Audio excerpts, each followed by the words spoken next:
শুভ দুপুর বন্ধুরা। তো দুপুরে প্রথমে আছে ভাত, আর এই যে লঙ্কা আছে, আর আছে পেঁয়াজ আর শসা।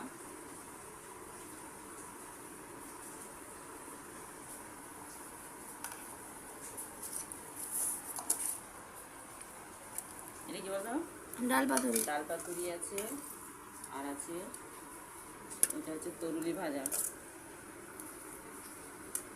আর একটা জিনিস আছে, এই হচ্ছে এটা কি বলতো, হিমচে শাকে সেদ্ধ করে মাখা, আলু দিয়ে হিমচে শাক মাখিয়েছি। আর কি আছে বল তাড়াতাড়ি, তুই তো মেনু। মাটন।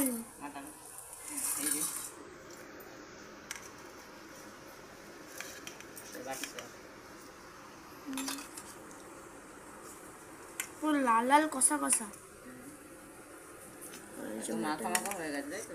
হ্যাঁ।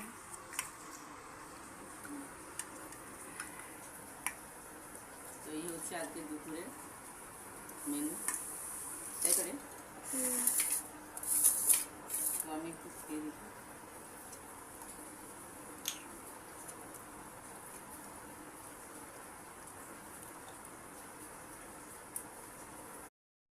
এ শাক মাখাটা কেমন হয়েছে? ভালো। খেয়েছিস তো?